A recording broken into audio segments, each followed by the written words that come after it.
سپہر کے 3 بجے ہیں۔ السلام علیکم، یہ ریڈیو پاکستان ہے۔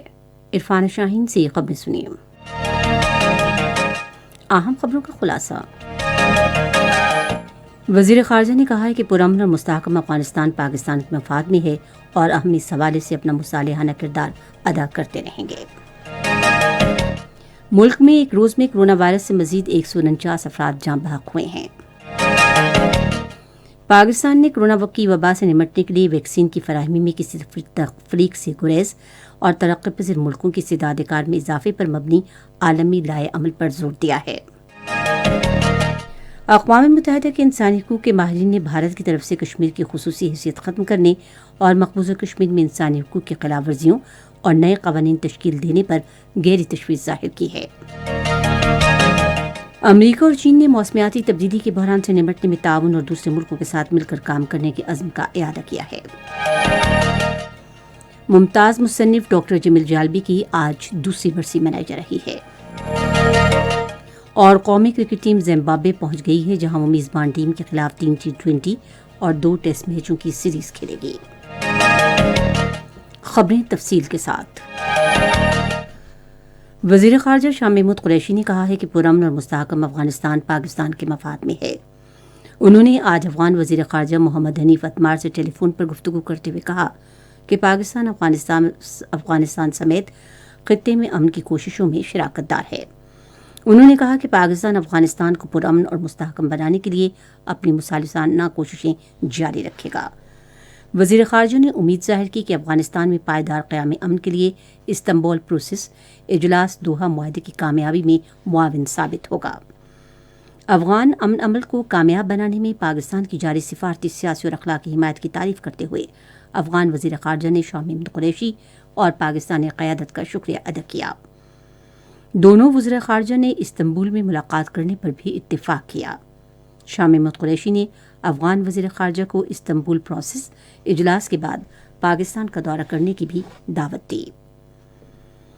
وزیر خارجہ شاہ محمود قریشی نے متحدہ عرب امارات میں جاری دبئی انٹرنیشنل ایکسپو میں پاکستانی پویلین کا دورہ کیا۔ اس موقع پر گفتگو کرتے ہوئے انہوں نے کہا کہ گزشتہ 1 سال سے جاری اس بین الاقوامی نمائش میں پاکستانی پویلین کی موجودگی پاکستان اور متحدہ عرب امارات کے درمیان مضبوط تعلقات کو ظاہر کرتی ہے۔ وفاق وزیر نے کہا کہ ورلڈ ایکسپو میں پاکستان کی شرکت دونوں ممالک کے درمیان معیشت اور باہمی مفاد کے شعبوں میں بڑھتے ہوئے تعاون کی عکاس ہے۔ وفاقی تعلیم اور پیشہ ورانہ تربیت کے وزیر شفقت محمود نے کہا ہے کہ 9ویں سے 12ویں جماعت کے امتحانات بورڈز کی اعلان کردہ نئی ڈیٹ شیٹ کے مطابق مئی کے آخر تک ہوں گے۔ انہوں نے مختلف ٹویٹس میں کہا کہ کرونا وائرس کی وبا کے تناظر میں تعلیمی عمل سے متعلق فیصلے تمام صوبوں، آزاد کشمیر اور گلگت بلتستان کے صحت اور تعلیم کے وزراء کے آج کے خصوصی اجلاس میں اتفاق رائے سے کیے گئے۔ وفاق وزیر نے کہا کہ متاثرہ اضلاع میں 9ویں سے 12ویں جماعت کی کلاسز بھرپور طریقے سے شروع کی جائیں تاکہ طلباء بورڈ کے امتحانات کی تیاری کر سکیں۔ انہوں نے کہا کہ یونیورسٹیوں میں داخلوں کا شیڈول امتحانات کی تاریخوں کو مد نظر رکھ کر کیا جائے گا۔ ملک میں ایک روز میں کرونا وائرس سے مزید 149 افراد جاں بحق ہوئے ہیں۔ National command and operation centre کی طرف سے جاری کردہ تازہ ترین اعداد و شمار کے مطابق اس دوران 71,836 افراد کے کرونا ٹیسٹ کیے گئے، جن میں 6,127 افراد میں وائرس کی تشخیص ہوئی۔ اس دوران کرونا وائرس کے مثبت آنے کی شرح 8.5% رہی۔ وبا سے جاں بحق افراد کی تعداد اب 16,273 ہو گئی ہے۔ اقوام متحدہ کی اقتصادی اور سماجی کونسل کے صدر اور اقوام متحدہ میں پاکستان کے مستقل مندوب منیر اکرم نے کرونا کی وبا سے نمٹنے کے لیے مشترکہ عالمی لائحہ عمل پر زور دیا ہے۔ ویکسین سب کے لیے کے عنوان سے ہونے والے اقتصادی اور سماجی کونسل کے خصوصی وزارتی اجلاس میں اپنے اختتامی کلمات میں انہوں نے مشترکہ اقدام کے لیے بین الاقوامی تنظیموں کے ساتھ مل کر کام کرنے کی اہمیت واضح کی۔ انہوں نے کہا کہ بعض ملکوں کے پاس موجود ویکسین کے زائد ذخیرے کو جاری کرنے اور برآمد اور دوسری پابندیوں کے خاتمے کی ضرورت ہے تاکہ ویکسین کی دنیا بھر میں تقسیم کے حوالے سے کسی تفریق کا عنصر یا شائبہ پیدا نہ ہو۔ انہوں نے ترقی پذیر ملکوں کے لاجسٹکس ذخیرہ کرنے اور تقسیم کرنے کی صلاحیتوں کے حصول کی ضرورت پر بھی زور دیا جو انہیں ملک میں ویکسین تقسیم کرنے کے لیے درکار ہوں گی۔ وزیر داخلہ شیخ رشید احمد نے کہا ہے کہ وزیر اعظم عمران خان ملک میں مہنگائی پر قابو پانے کے لیے اقدامات کر رہے ہیں اور عوام کو سستے بازاروں کے ذریعے رعایت فراہم کی جا رہی ہے۔ آج اسلام آباد میں رمضان ماڈل بازار کے دورے کے موقع پر صحافیوں سے گفتگو کرتے ہوئے انہوں نے کہا کہ بازاروں میں کھانے پینے کی اشیاء پر رعایت دی جا رہی ہے۔ ایک سوال کے جواب میں وفاقی وزیر نے کل عدم تحریک لبیک پاکستان کے ساتھ مذاکرات کا امکان مسترد کر دیا۔ انہوں نے کہا کہ تمام موٹر ویز، جی ٹی روڈ اور رابطہ سڑکیں ٹریفک کے لیے کھلی ہیں۔ خیبر پختونخوا حکومت نے مہنگائی اور اشیاء خوردونوش ذخیرہ کرنے سے متعلق شکایات کے اندراج کے لیے ایک موبائل اپلیکیشن جاری کی ہے۔ تفصیلات کے مطابق لوگ اس اپلیکیشن پر ضروری اشیاء کے سرکاری نرخ معلوم کر سکتے ہیں اور کھانے پینے کی اشیاء کی قیمتوں میں اضافے کی شکایات درج کرا سکتے ہیں۔ صارفین اس ایپ پر صوبے میں سستا بازار اور یوٹیلیٹی سٹورز بھی تلاش کر سکیں گے۔ عوام مارکیٹس میں کرونا وائرس سے بچاؤ کی احتیاطی تدابیر کی خلاف ورزی اور کرونا کے مشتبہ مریضوں سے متعلق بھی آگاہی حاصل کر سکیں گے۔ یہ خبریں آپ ریڈیو پاکستان سے سن رہے ہیں۔ اقوام متحدہ کے انسانی حقوق کے ماہرین نے بھارت کی طرف سے کشمیر کی خصوصی حیثیت کو ختم کرنے اور مسلمانوں اور دوسری اقلیتوں کی سیاست میں حصہ لینے پر پابندی عائد کرنے سے متعلق قوانین بنانے کے فیصلے پر تشویش کا اظہار کیا ہے۔ ان خیالات کا اظہار اقلیتی امور اور اظہار رائے اور اجتماع کی آزادی کے بارے میں عالمی ادارے کے 5 خصوصی نمائندوں نے 10 فروری کو بھارتی حکومت کے نام لکھے گئے اپنے خط میں کیا۔ اقوام متحدہ یہ خط جلد منظر عام پر لے آیا ہے۔ اقوام متحدہ کے ماہرین نے انٹرنیٹ پر پابندی اور اظہار رائے پر قدغن کے علاوہ صحافیوں اور انسانی حقوق کے علمبرداروں کو ہراساں اور گرفتار کرنے پر بھی تشویش ظاہر کی۔ انہوں نے کہا کہ ہمیں کشمیر میں انسانی حقوق کی سنگین صورتحال اور بھارتی اقلیتوں خصوصاً کشمیری مسلمانوں کے حقوق کی خلاف ورزیوں پر بھی شدید تحفظات ہیں۔ ممتاز چینی دفاعی تجزیہ کار ژنگ ژی یونگ نے بھارت سے کہا ہے کہ وہ مسئلے کشمیر کے حل اور پرامن اور بامقصد مذاکرات کی راہ ہموار کرنے کے لیے اپنے زیر قبضہ جموں کشمیر سے اپنی فوج نکال لے۔ انہوں نے بیجنگ میں ایک بیان میں بھارت پر زور دیا کہ وہ مقبوضہ کشمیر کی اصل حیثیت کو بحال کرے۔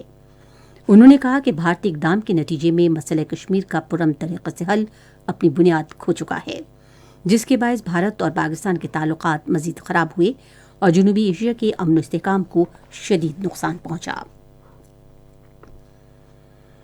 بھارتی حکام نے لوگوں کی اطلاعات و معلومات تک رسائی کے حق پر ایک اور وار کرتے ہوئے بھارت اور مقبوضہ کشمیر میں کشمیر میڈیا سروس کی ویب سائٹ بلاک کر دی ہے۔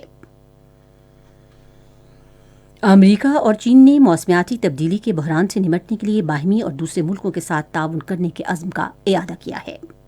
شنگھائی میں امریکا کی موسمیاتی تبدیلی کے بارے میں نمائندے جان کیری اور ان کے چینی ہم منصب جی جنگہوا کے درمیان ملاقات کے بعد جاری ایک مشترکہ بیان میں کہا گیا ہے کہ مختلف امور پر کشیدگی کے باوجود موسمیاتی تبدیلی کے چیلنجز سے سنجیدگی کے ساتھ اور فوری طور پر نپٹا جائے۔ ممتاز مصنف ڈاکٹر جمیل جالبی کی آج دوسری برسی منائی جا رہی ہے۔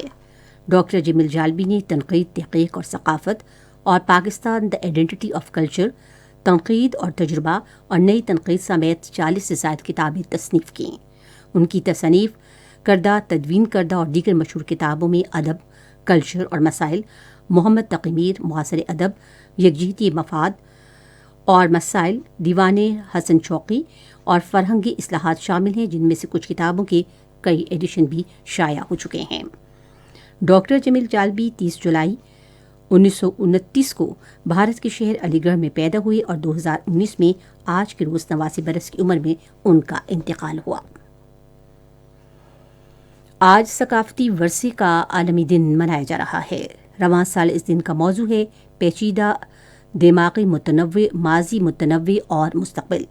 اس دن کو منانے کا مقصد متنوع ثقافتی ورثے کو بحال کرنا اور محفوظ بنانا ہے۔ ریڈیو پاکستان آج تیسرے پہر 4:05 پر اپنے قومی نشریاتی رابطے پر بچوں کے استحصال کی روک تھام کے موضوع پر ایک خصوصی مذاکرہ نشر کرے گا۔ شام 4:30 بجے ایک اور قومی پروگرام میں ثقافتی ورثے کے عالمی دن کے حوالے سے ایک اور مذاکرہ بھی نشر کیا جائے گا۔ قومی کرکٹ ٹیم جنوبی ایشیا کے اپنے کامیاب دورے کے اختتام پر زمبابوے پہنچ گئی ہے، جہاں وہ میزبان ملک کے ساتھ 3 ٹی20 اور 2 ٹیسٹ میچوں کی سیریز کھیلے گی۔ 2 ٹیسٹ میچوں کی سیریز بھی ہرارے اسپورٹس کلب میں کھیلی جائے گی، جو رواں ماہ کی 29 تاریخ سے شروع ہوگا۔ محکمہ موسمیات کی پیشگوئی کے مطابق آئندہ 12 گھنٹے کے دوران خطہ پوٹوہار، خیبر پختونخوا کے بالائی حصوں، اسلام آباد، گلگت بلتستان اور کشمیر میں تیز ہواؤں اور گرج چمک کے ساتھ کہیں کہیں بارش اور ژالہ باری کا امکان ہے۔ بھارت کے غیر قانونی زیر قبضہ جموں کشمیر میں محکمہ موسمیات کی پیشگوئی کے مطابق سری نگر، اننت ناگ، جموں، لیہ شوپیاں اور بارہمولہ میں موسم ابر آلود رہنے اور گرج چمک کے ساتھ بارش کا امکان ہے۔ خبریں ختم ہوئیں۔ مزید خبروں اور تجزیوں کے لیے ہماری ویب سائٹ ہے radio.gov.pk اور فیس بک کے link radio Pakistan news official پر آپ ہماری ان خبروں کی براہ راست ویڈیو اسٹریمنگ بھی ملاحظہ کر سکتے ہیں۔